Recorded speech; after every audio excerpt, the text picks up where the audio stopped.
بالله من شرور أنفسنا ومن سيئات أعمالنا من يهد الله فلا مضل له ومن يضلله فلا هادي له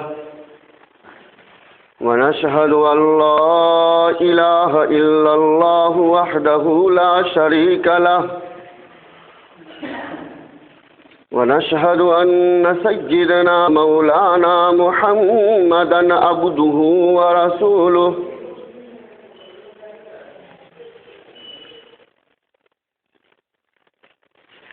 قال الله تبارك وتعالى في القرآن المجيد والفرقان الحميد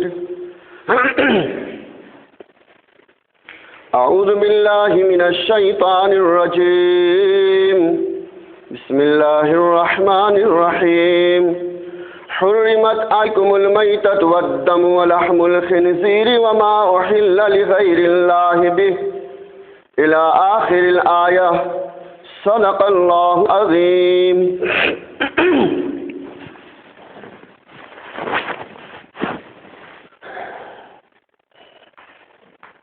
محترم بزرگوں اور دوستوں اور دینی بھائیوں،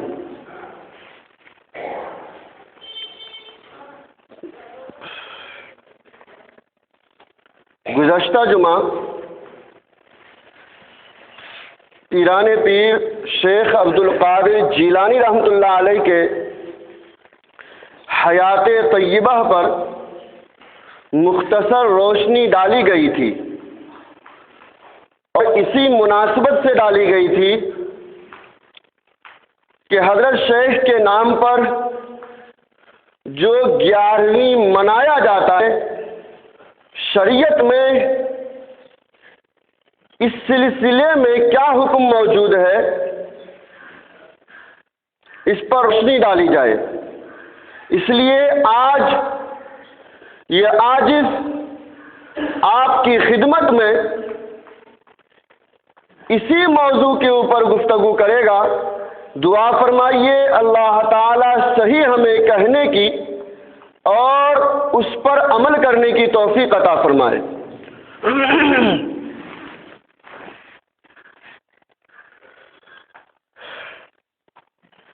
اللہ تعالی نے قرآن کریم کے اندر سورہ مائدہ میں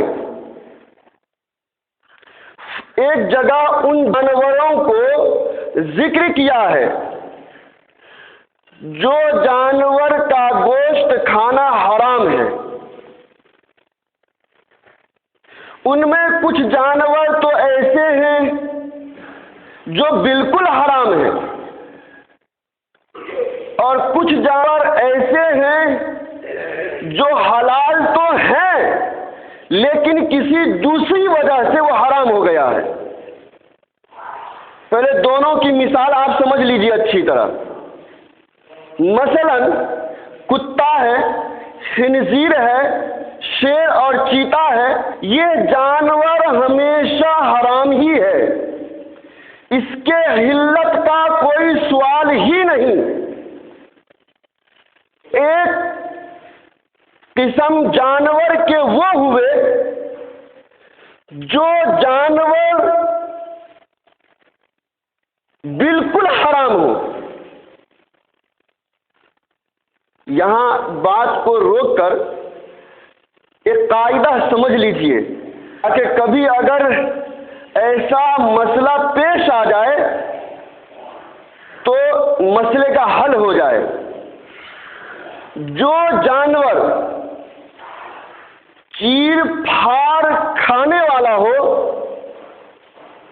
یا جو پرندہ پنجے سے شکار کر کے چیر پھاڑ کھانے والا ہو وہ حرام ہے، اور جو جانور بالغلاظت ہی کھاتا ہو وہ بھی حرام ہے. اتنی بات کو یاد رکھیے.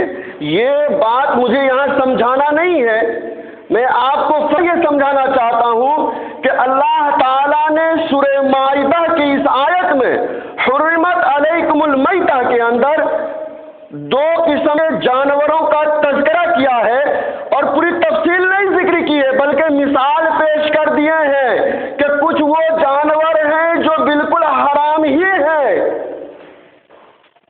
اس کے حلال کی کوئی شکل نہیں، اور کچھ وہ جانور ہیں جو حلال ہیں لیکن کسی وجہ سے وہ بھی حرام ہو جاتے ہیں، جیسے کہ بیل ہے، بکریاں ہیں، بھینس ہے، اونٹ ہے، گائے ہے، یہ جانور حلال ہے لیکن کسی وجہ سے یہ بھی حرام ہو جائے ہیں۔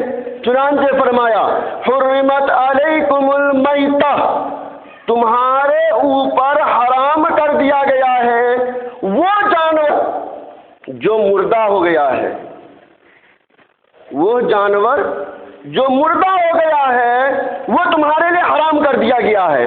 اب مردہ میں سب جانور آ گیا، بیل بھی اور بکرا بھی۔ یہ نہیں کہا جا سکتا ہے کہ یہ جانور تو حلال تھے، ہاں یہ حلال جانور بھی مردہ ہونے کی وجہ سے حرام ہو گیا ہے۔ ایک صاحب کہنے لگے یہ کیسی تری شریعت ہے، استغفر اللہ، غیر مسلم، جس کو اللہ مارا اس کو تم نہیں کھاتے ہو، جس کو تم مارے ہو اس کو کھا رہے ہو۔ بتائیے، جس کو اللہ مارا ہے اس کو نہیں کھاتے ہو اور جس کو تم مارے ہو اس کو کھا لیتے ہو۔ واہ! حضرت مولانا اشرف علی تھانوی رحمۃ اللہ علیہ نے اس کا جواب دیا ہے اس کافر کو کہ بتاؤ تم نے جس لڑکی سے شادی کی ہے، شادی کے لیے تم نے کیا کیا تھا؟ تو کہا کہ بھائی میں نے تو اس کے اوپر منتر پڑھے تھے پنڈت جی نے۔ تو کہا بھائی یہ منتر اپنی ماں کے اوپر کیوں نہیں پڑھ لیے؟ کہا کیا بات کرتے مولوی صاحب، یہ پرمیشور کا حکم ہے، ہم اس منتر کو اپنے ماں کے اوپر 1000 مرتبہ پڑھ لیں گے تو ماں میرے لیے حلال نہیں ہوگی۔ کہا ہاں یہ بھی میرے پروردگار کا حکم ہے، جس کو میں مار دوں اس کو نہیں کھانا، اور تم جس کو میرے نام لے کر کے مارو اس کو تم کھا لینا، یہ بھی پرمیشور کا حکم ہے۔ معلوم ہوا قاعدہ جاتا ہے جہاں پر پرمیشور گاڈ اور اللہ کا حکم ہوتا ہے، تو اللہ کا حکم ہے مردہ جانور کو مت کھاؤ، اس لیے ہم بھی نہیں کھاتے ہیں۔ خیر یہ تو آپ کو ذہن میں رکھنا چاہیے، بعض دفعہ کچھ لوگ ایسی باتیں کہہ کے ہمیں اٹکا دیں۔ تو اللہ تعالیٰ نے فرمایا حرمت علیکم المیتہ، تمہارے اوپر حرام کر دیا گیا ہے مردہ جانور، اور آگے فرماتے والدم، اور تمہارے اوپر حرام کر دیا گیا ہے خون۔ جب بات چلی ہے تو توجہ سے سن لیجئے، خون جانوروں کے اندر 2 قسم کے ہوتے ہیں، ایک وہ خون جو دم مسفوح ہے، جیسا کہ دوسری جگہ خود حدیث پاک میں نبی رحمت صلی اللہ علیہ وسلم نے ذکر فرمایا ہے کہ جو خون حرام ہے وہ خون ہے جو دم مسفوح ہوتا ہے، ذبح کرتے وقت جو خون بہتا ہے وہ خون حرام ہے۔ بعض دفعہ ذبح کرنے کے بعد گوشت کے درمیان بھی خون رہتا ہے، یہ خون حرام نہیں ہے، تاہم علماء نے کہا احتیاطاً دھو لینا چاہیے، لیکن میں تو یوں کہتا ہوں دھونے بعد بھی رہتا ہے، یہ خون حلال ہے۔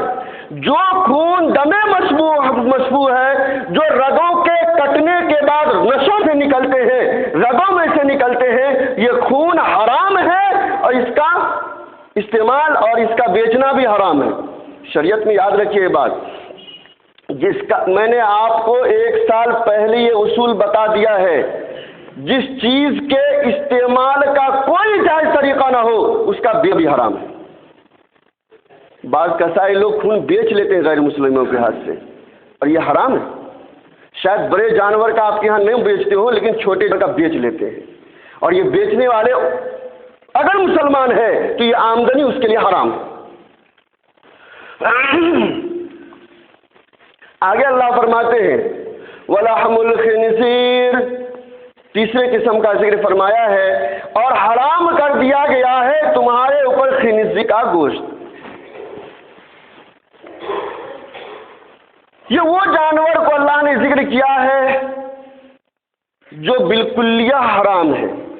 اس کا مطلب یہ نہیں ہے کہ اس کو ذبح کر دیا گیا تو پاک ہو جائے گا، کیونکہ اللہ تعالیٰ آگے ذکر وہ فرمائیں گے ان جانوروں کا ذکر کرنے کے بعد جن جانوروں کا کھانا حلال ہے کہ ان کو تم ذبح کر کے کرو گے تو حلال ہے، اور اگر تم ان کو ذبح نہیں کرو گے تو یہ جانور حرام ہے۔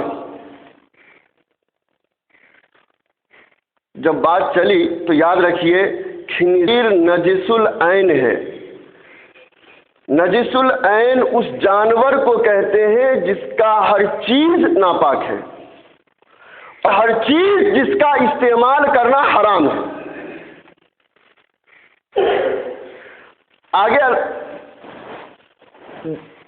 ابھی کچھ دن پہلے اتنے لوگوں نے مجھے یہ مسئلے پوچھے ہیں کہ میرے ذہن میں بھی شاید ساری میموری ڈیلیٹ ہو کر یہی مسئلے کا آ گیا کہ وہ مرغا کھانا کیسا ہے اور چکن کھانا کیسا ہے۔ تحقیق ضروری ہے، ایک مسلمان کے اندر یہ جذبہ ہو کہ ہر نئے مسائل کے اوپر تحقیق کرے، علماء سے پوچھے، مفتیان کرام سے حالات کا جائزہ لے، یہ بہتر بات ہے۔ لیکن خود فتویٰ دینے لگنا یہ بیوقوفی ہے۔ اور آپ کو حالات بتاؤں، میں نے ایک صاحب کو جواب دیا، اس کے ذہن کے موافق جواب نہیں تھا تو کہا نہیں مجھے ایسا نہیں ہوتا۔ میں نے کہا ٹھیک ہے بھائی، تو ہی مفتی ہے، میں تو جاہل ہوں۔ ایسا بھی ہے۔ دیکھیے شریعت میں جو چیزیں حرام ہیں، شریعت میں مکلف انسان ہے، جانور نہیں ہے۔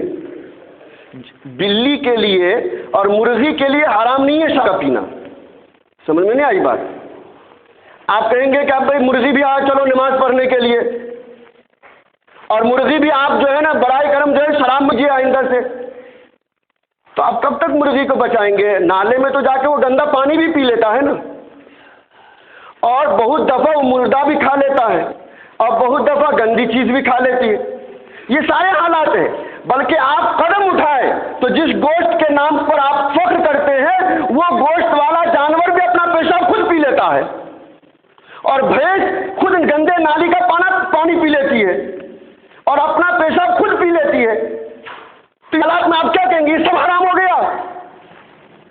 یاد رکھیے شریعت کا حکم جانوروں کے لیے نہیں ہے، انسانوں کے لیے ہے۔ تاہم یہ بات علماء نے لکھی ہے، جو جانور گندگی کھاتا ہو، اور وہاں مثال کے طور پر انہوں نے مرغی کا تذکرہ کیا ہے، ان جانوروں کو کھانے کے لیے بہتر یہ ہے کہ ان کو 1-2 دن محفوظ جگہ میں رکھ دیا جائے جہاں پر گندگی نہ ہو، پھر اس کے بعد ذبح کر کے کھا لیا جائے۔ یہ کتابوں میں مسئلے موجود ہیں۔ اس مسئلے کے پیش نظر ہم یوں کہتے ہیں، اگر کسی مرغی کو انجیکشن دیا گیا شوگر کے چربیوں کا اور شوگر کے تیلوں کا، تو اس کو اتنے دن رکھ لیا جائے کہ جتنے دن اس کے گوشت میں اثر رہتا ہے، اس کے بعد اس کا استعمال کرنے کی اجازت ہوگی۔ جہاں تک میں سمجھتا ہوں یہ انجیکشن کا نظام بڑے فیکٹریوں والے کرتے ہیں، چھوٹے نہیں کرتے ہیں، اور چھوٹے لوگوں کے پاس 1-2 دن 3 مرغیاں رہتی ہی ہیں، اتنے درمیان میں ان کا گوشت صاف ہی ہو جاتا ہوگا۔ اگر چھوٹے دکاندار بھی انجیکشن ڈالتے ہیں تو ایسی صورت میں احتیاط کی ضرورت ہے۔ ان کو کہا جائے کہ آپ کم از کم 3 دن کی مدت، 3 دن سے پہلے انجیکشن ڈالیں، اس سے بعد میں نہ ڈالیں۔ اگر جو دکاندار نہیں مانتے ہیں ان کے یہاں سے گوشت لینے سے بچا جائے۔ یہ مسئلے کی تحقیق ہے۔ تو خیر یہاں یہ موضوع نہیں تھا، آپ لوگوں کے سوال نے یہ بات پہنچایا، تو خلاصے کلام یہ ہوا شریعت کا حکم انسان کے لیے، جانوروں کے لیے نہیں۔ جو بھی جانور گندگی کھا لیتا ہو اس کے لیے فقہ کے اندر یہ مسئلہ موجود ہے کہ ان کو اتنے دن رکھا جائے جس سے وہ گندگی کا ان کے جسم سے نکل جائے۔ یہ ذہن مت چلائیے گا کہ اس سے تو ان کا گوشت بن گیا ہے، تب تو پھر آپ بہت بڑے مفتی ہو جائیں گے. تب تو ماں کے پیٹ میں سب خون ہی پیا ہے. ماں کے پیٹ میں سب کیا پیا ہے؟ خون ہی پیا ہے نا، اور اسی سے پرورش ہوئی ہے. کہاں تک ذہن چلاؤ گے؟ یہ شریعت کا حکم ہے، یہی مان لیجیے بس.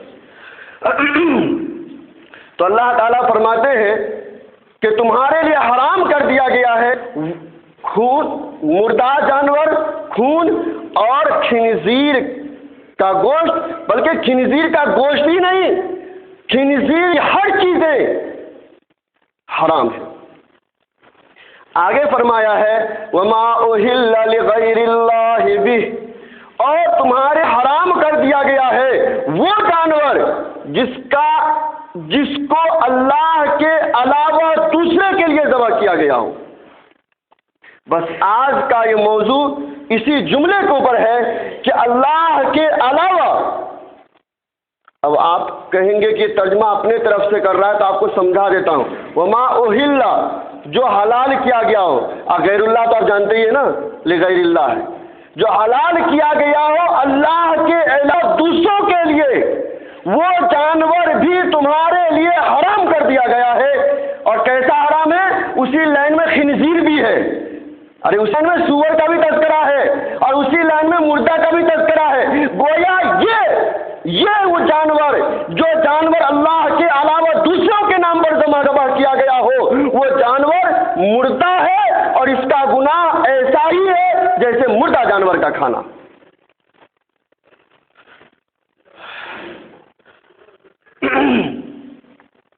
غیر اللہ کے نام پر جو جانور ذبح کیے جاتے ہیں، غیر اللہ جو بھی ہو، اللہ کے علاوہ اس میں نبی بھی داخل ہو جاتا ہے، اور ولی بھی داخل ہو جاتا ہے، اور چور بھی داخل ہو جائے گا، اور داخل ہو جائے گا اس میں.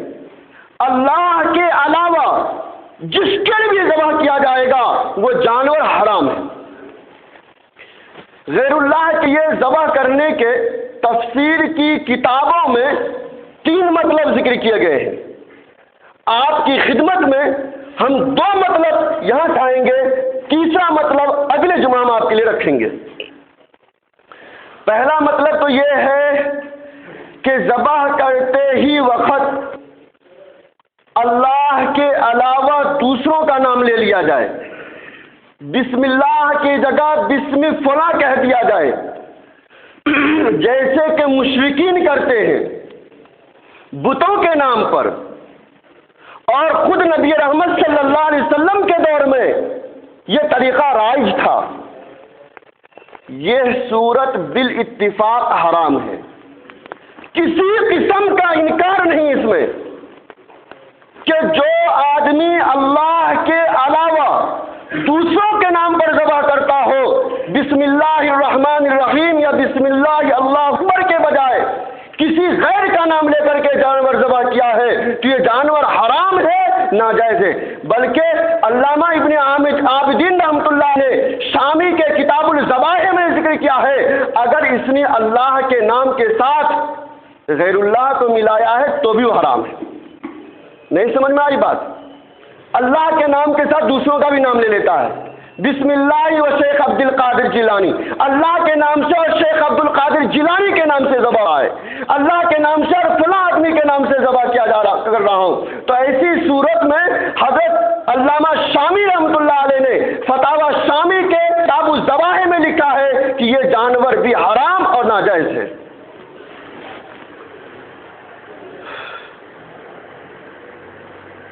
دوسری صورت،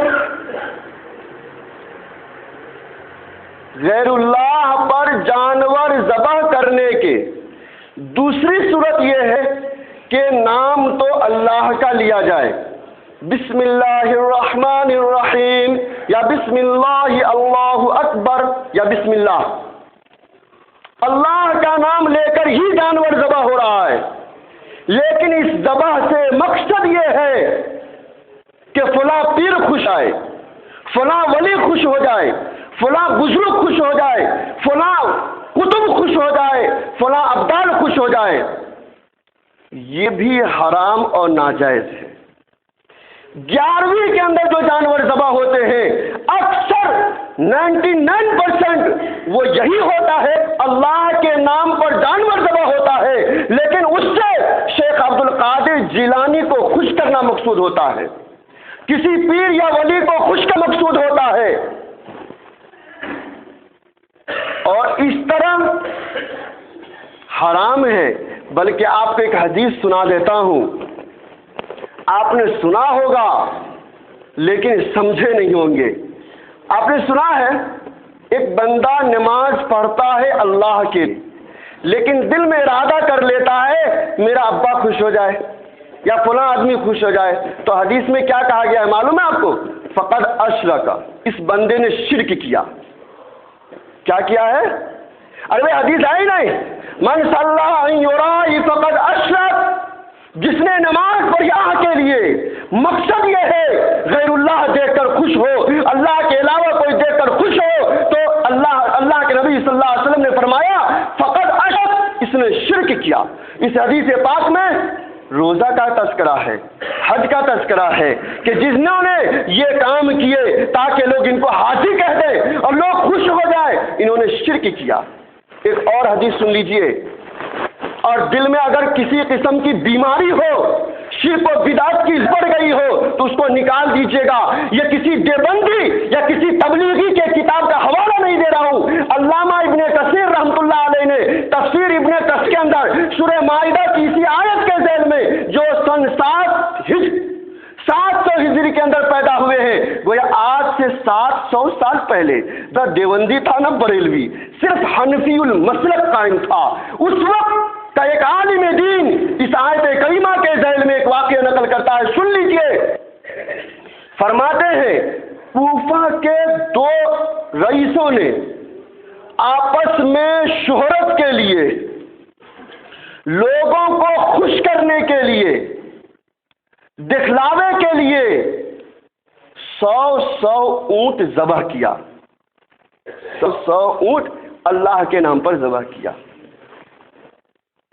اور لوگوں کو اعلان کر دیا کہ بھئی جس کو چاہیے گوشت لے لو۔ لوگ متوجہ ہوئے کوفہ کے سارے لوگ گوشت لینے کے لیے۔ ایک بندے خدا گھوڑے پہ سوار ہو کر تیزی کے ساتھ بھاگتا ہوا آ رہا ہے، تیزی کے ساتھ بھاگتا ہوا آ رہا ہے، مجمع کے اندر اعلان کر رہا ہے یاد رکھو یہ جانور غیروں کو خوش کرنے کے لیے ذبح کیا گیا ہے، یہ گوشت حرام ہے۔ یہ بندے خدا کون ہے؟ میں آپ کو حضرت علی ہے، یہ حضرت علی کی ذات ہے، نبی رحمت صلی اللہ علیہ وسلم کے صحابہ کرام کا فتویٰ ہے، جو غیروں کو خوش کرنے کے لیے جانور ذبح کیا جا رہا ہے اس کا گوشت حرام ہے۔ اور سمجھ میں نہیں آتی بات۔ آئیے حسن بصری رحمت اللہ علیہ کے زمانے میں کچھ لوگوں نے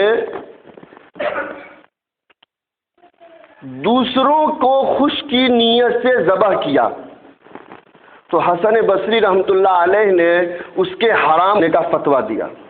اور حسن بصری یہ کوئی جماعتی اور تبلیغی عالم نہیں ہے، اس کا نام آپ بھی لیتے ہیں بدعتی حضرات۔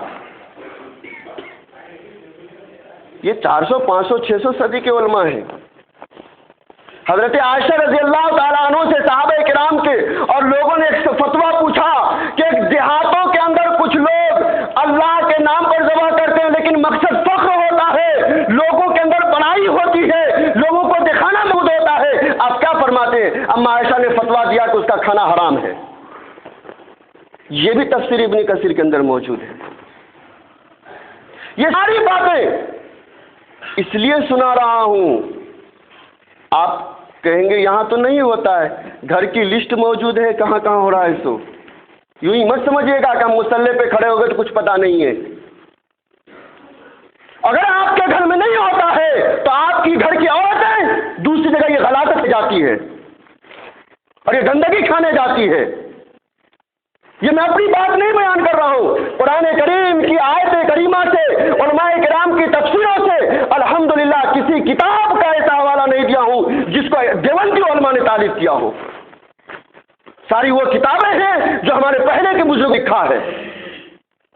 اور افسوس، صد افسوس، بستان المناظر ایک کتاب ہے، اس کتاب کے اندر لکھا ہے کہ حضرت شیخ عبد القادر جیلانی رحمۃ اللہ علیہ کا وفات کس دن ہوا، اس میں بھی اختلاف ہے، اور ان 11 کو لے کر بیٹھ گیا، ان 11 کو لے کر کے بیٹھ گیا۔ 8 قول وہاں ذکر کیے گئے ہیں، 8 ربیع الاول کو، 9 ربیع الاول کو، 17 کو، 13 کو، 11 کو، 10 کو، یہ سارے اقوال موجود ہیں۔ اب اس کی کھوپڑی میں 11 کہاں سے آ گیا نہیں معلوم۔ اچھا ایک بات آپ خود فیصلہ کیجئے، جس بندے کے تاریخ وفات میں اختلاف ہو، اس سے کیا سمجھ میں آتا ہے؟ شروع کے لوگوں نے موت کے دن عید منانے کا اہتمام نہیں کیا، اگر اہتمام کرتا تو اختلاف نہیں ہوتا۔ نہیں سمجھ میں آئی بات؟ آپ کے تاریخ وفات میں اختلاف کا مطلب یہ صاف نکلتا ہے کہ شروع کے لوگوں نے اس کا اہتمام نہیں کیا، اگر اہتمام کرتا تاریخ وفات میں تو اختلاف کیوں ہوتا؟ اس سے چلا آ رہا ہے، سمجھنے کی بات ہے۔ اچھا اب آخری بات جو آپ کی خدمت میں رکھنا ہے، کسی کے مرنے کے دن یوم وفات منانا، یہ تو بہت پریشانی کی بات ہو جائے گی۔ سال کے 360 دن ہیں، اور انبیاء کتنے ہیں؟ ایک ایک دن کتنے آئیں گے؟ اور صحابہ کتنے ہیں؟ ولیاں ہیں، ان کی کھوپڑی میں ایک ہی ولی ہے اور باقی نہیں؟ ایک ایک دن 2-2 ہزار ولیاں انتقال ہو جائیں گے، تو یہ روزانہ یہی کرتے رہیں گے؟ ایک غیر مسلم نے مجھے کہا آپ لوگ ٹھیک ہے جی، سال میں 2 عیدیں ہیں، یہ کیا ہے؟ یہ مہینے میں وہ آتا ہے، اس میں وہ آتا ہے، اس میں وہ آتا ہے، پتہ بھی نہیں چلتا کب کون آتا ہے۔ کئی کو یہ جنم جینتی کہتے، وہ مر گیا سو کہتے، وہ آزاد ہوا سو کہتے، جو بھی ہوا تو ان کی عیدیں ہیں کہتے، تو پریشانی آتی۔ وہ آئی نا نوبت، خود فیصلہ کیجیے آپ۔ انبیاء کرام کی تعداد تقریباً 1 لاکھ سے زائد ہے، صحابہ کی تعداد تقریباً اتنے ہیں، اولیاء کرام تو کتنے ہیں، تابعین اعظام کتنے ہیں، محدثین، مفسرین اور فقہاء کتنے لاکھوں کی تعداد میں ہیں۔ اگر آپ یہ منانے لگیں گے تو برائے کرم دن تو چھوڑے گھنٹے بھی کم ہو جائیں گے، اور ہو سکتا ہے کہ منٹاں بھی اور سیکنڈا بھی کم ہو جائیں آپ کے پاس۔ آئیے، آپ کو میں نے گزشتہ جمعہ کہا تھا، شیخ عبد القادر جیلانی رحمۃ اللہ علیہ نے اس بدعت کو مٹانے کے لیے، خرافاتوں کو ہونے کے لیے خود ایک کتاب لکھی ہے، بنیت الطالبین۔ اس کتاب کو کیوں لکھا ہے انہوں نے؟ اس اللہ والے مرد مجاہد پیران پیر غوث و قطب فرما رہا ہے کہ جب میں نے دیکھا دیہاتوں کے اندر لوگوں کے احوال کہ بدعت میں پھنسے ہوئے ہیں، خرافاتوں میں لگے ہوئے ہیں، رسم و رواج کو سنت سے زیادہ اہتمام کیا جانے لگا ہے، تو احساس ہوا کہ کوئی ایک کتاب لکھو جس میں شرک و بدعت کو کلی کی جائے، شرک و بدعت کو تا جائے، امت کو راہ راست پر لایا جائے۔ چنانچہ انہوں نے ایک کتاب لکھی جس کا نام ہے بنیت الطالبین۔ اس بنیت الطالبین کے اندر شیعہ کی تردید کرتے ہوئے حضرت نے لکھا ہے، شیعہ کی تردید کرتے ہوئے حضرت نے لکھا ہے، لو کان جاز یوم موت ہی یوم مصیبت لکان یوم الاثنین او کما قال۔ فرماتے ہیں ارے سنو، اگر کسی کے مرنے کے دن میں مصیبت کا دن منانا جائز ہوتا تو پیر کا دن زیادہ مستحق تھا، اس لیے کہ اس دن اللہ کے نبی وفات پائے ہیں۔ تو لوگ خود حضرت شیخ کے عبارت آپ کو جواب مل گیا، معلوم ہوا کہ یوم وفات منانا جائز نہیں ہے۔ حضرت شیخ فرماتے ہیں اگر کسی کے مرنے دن یوم وفات منانا جائز ہوتا تو بہتر تھا کہ پیر کے دن اللہ کے نبی کا منایا جاتا، لیکن جائز ہی نہیں ہے کہ کہا۔ جب شیخ خود فرما رہے ہیں تو یہ کہیں کو جھنڈا لے کے اٹھے ہوئے ہیں؟ سمجھ سے بات نہیں آتی۔ اس کا مطلب ہے یہ شیخ کو نہیں خوش کر رہے ہیں، یہ شیطان کو خوش کر رہے ہیں۔ شیخ کی خوشی تو یہ ہے کہ شیخ کی بات کو مانی جائے، شیخ جو تعلیم کو پھیلا رہے ہیں۔ شیخ نے کون سے مزار پر جا کو چادر چڑھایا تھا؟ ذرا ثابت کر دے، پھر کیا کوئی لے کو پھر رہے ہیں؟ بس نام کے ہم ہیں مسلمان، یاد رکھیے اس کتاب کے اندر حضرت نے بدعتوں کو تردید کیا ہے. اللہ اکبر. گویا کہ بدعت کے خلاف ایک دھار دار تلوار ہے یہ. اس لیے میرے دوستو اچھی طرح اس بات کو یاد رکھیے. آج کا جو 11ویں ہو رہا ہے، یہ 11ویں نہیں، یہ شیطانوں کا اڈا ہو چکا ہے. میں نے آپ کو کہا تھا گزشتہ جمعہ 11ویں کا اگر مطلب یہ ہو شیخ عبد القادر جیلانی رحمۃ اللہ علیہ کے نام ایصال ثواب کرنا تو یہ جائز ہے، بالکل جائز ہے. بس اتنی ہی بات ہو تو. لیکن آگے جانور، یہ غوث پاک کا جانور ہے کہتے ہیں. جو تیسری قسم میں نے رکھا ہے نا آپ کے لیے، تو تیسری قسم یہی ہے. جیسے آج کل غیر مساڑ چھوڑتے نہیں، اور آج کل نہیں، نبی کے زمانے چلا آ رہا تھا یہ حبول کے نام پر جانور ہے، تو یہ لات کے نام پر جانور ہے، تو یہ بالکل ان جانوروں کی اقتدا میں لگ کے غوث پاک کا جانور ہے، تو یہ معین الدین چشتی کا جانور ہے. بس شروع کرے ویسا. اور اسی سورہ مائدہ کے اندر اللہ تعالیٰ نے اس کو بھی حرام قرار دیا. تو یہ بات ہم آپ کو بعد میں بتائیں گے. اس وقت اتنی بات سمجھ لیجئے خلاصہ کلام. اگر 11ویں کا مطلب اتنا ہے ایصال ثواب تو جائز ہے، لیکن اس صورت میں کرنا یہ پڑے گا کہ جو تاریخ لازم کر لیے نا، یہ تاریخ چھوڑنا پڑے گا. آدمی چلتے چلتے ایصال ثواب کر سکتا ہے. 1 تاریخ کو کر سکتا ہے، صبح کر سکتا ہے، رات میں کر سکتا ہے، دوپہر میں کر سکتا ہے، ارے ہر وقت کر سکتا ہے. تو 11 کو لازم کر لیا ہے. اب پورے سال حضرت شیخ کو تم بھوکا اور 11 کو پھول. پورے لوگ آپ پہنچے کتنے کہیں گے حضرت شیخ رے؟ عجیب مسئلہ ہے. یہ کیسا ظلم نہیں ہے؟ یہ ظلم نہیں ہے. ارے یہ تو شیخ پر ظلم ہے. سارے لوگ 11 کو، باقی 12 کو اب تم بھوکا رہو. یہ شریعت میں کہا گیا کوئی ڈیٹ نہیں، کوئی تاریخ نہیں، کوئی وقت نہیں. ایصال ثواب کے جو جائز طریقے ہیں اس کے لیے کوئی دن متعین نہیں. الحمدللہ اس عاجز کی ایک کتاب آ رہی ہے، دیوبند میں چھپنے کے لیے دیا ہوں، چند دنوں میں آ جائے گی. اس میں میں نے لکھا ہے ایصال ثواب کے کیا جائز طریقے ہیں اور کیا حرام اور کیا بدعت کے طریقے ہیں. دعا فرمائیے صحیح طریقے سے وہ کتاب یہاں تک آ جائے، امت کے لیے فائدہ ہو جائے. جنہوں نے ہماری اس میں مدد ہے پروردگار اس کی بھی مدد فرمائے. تو باتوں کا خلاصہ یہ ہوا کہ جن شکل و صورت میں آج کل 11ویں ہو رہا ہے وہ حرام اور ناجائز اور بدعت ہے. 11ویں اگر ایصال ثواب کے اعتبار سے ہو رہا ہے جس میں دن تاریخ کچھ نہیں، شرک و بدعت کچھ نہیں، رسم و رواج کچھ نہیں، کسی فقیر کو کھلا دیے کہ اللہ اس کا ثواب شیخ کو پہنچا دیجیے، بالکل ثواب ہے. کسی مسجد میں آپ نے رقم دے دی، اے اللہ اس کا شیخ کو پہنچا دیجیے، بالکل پہنچ جائے گی. غیر ضروری چیزوں کو 11 ہی کو ہونا اور جانور ویسا کرنا، یہ کہاں سے آ رہی بات؟ اس لیے ان چیزوں سے اللہ تعالی ہمیں بھی حفاظت فرمائے اور آپ سبھی حضرات کو حفاظت فرمائے.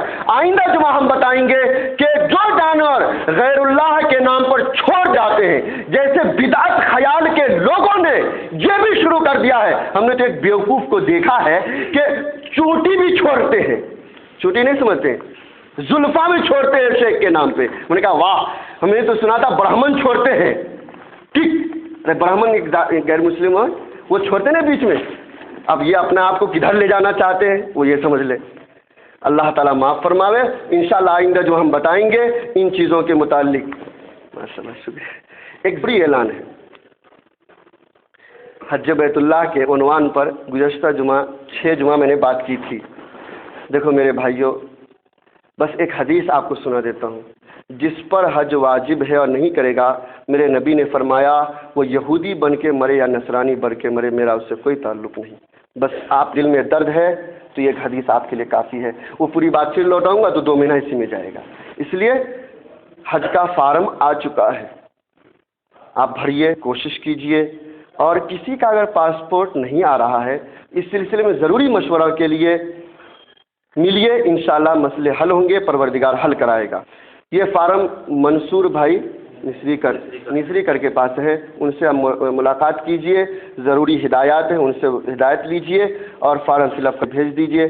اللہ تعالی ہم سبھی حضرات کو اپنا گھر دیدار کیے بغیر موت نہ دے، اور موت ایسے حالت میں دے گویا آپ اللہ مجھ سے راضی ہو۔ وآخر الدعوانا الحمدللہ رب العالمین۔ مسجد کے اعلان خود کریں گے، آئے انشاءاللہ۔